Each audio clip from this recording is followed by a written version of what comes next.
When it came to a discussion of who would be declared the winner of season 1, Pruitt says that Donald Trump was recorded using the N-word, a word that Trump himself once insisted is not even in his vocabulary.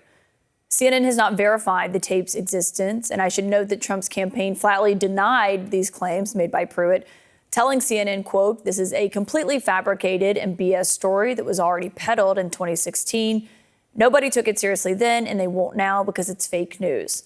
Bill Pruitt joins me now for his first television interview since making these accusations in that Slate piece. And Bill, it's great to have you here. I want to talk about the NDA and the limits of it in a moment. But first, on that explosive allegation in this, can you just describe for viewers what you say you saw happened and what you heard from Donald Trump? Sure. First of all, The Apprentice, which is 20 years old now, when it debuted, is a FCC-regulated game show. That means that the Federal Communications Commission regulated whether or not we could tell Trump who to fire and who to hire, okay?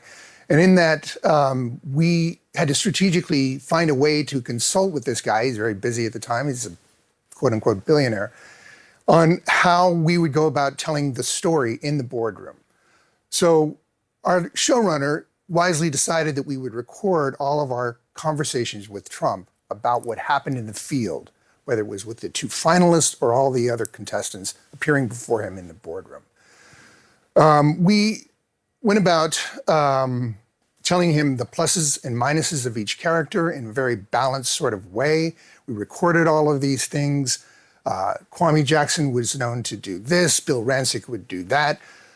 And we shared that with him in equitable terms because we want it to feel like a horse race. We want these two people to seem like they're going to outmatch one another all the way through to the finish line. And it'll be basically eeny, meeny, miny, mo. Yeah. And then Trump will make his decision on who he hires. And so then you say it was in that discussion between those two contestants that you heard Trump say the N-word. So basically, we're there, the producers, and Carolyn Kapture and George Ross, who are the two advisors who work for Trump at the Trump Organization. And they're allowed a little bit more leeway because they work for Trump. So they get to say things that we can't say necessarily directly. And at one point, Carolyn Kapture, who was the head of his hospitality unit and ran one of his golf clubs, sort of came outside herself and said, Kwame Jackson oversaw Omarosa, who was brought back onto the task and created all kinds of problems for herself and other people all along the season, but was great TV and was kept around for whatever reason.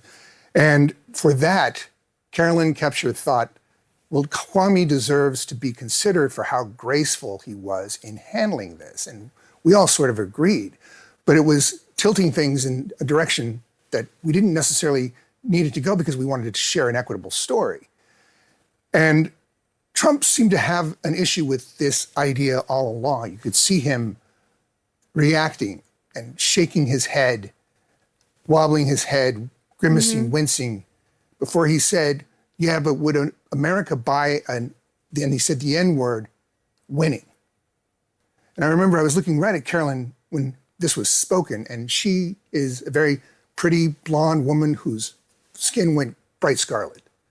And then I looked at Trump to see the reaction that he was giving, like it was some sort of joke, and he was still wincing and bobbing his head, and he was serious. And wow.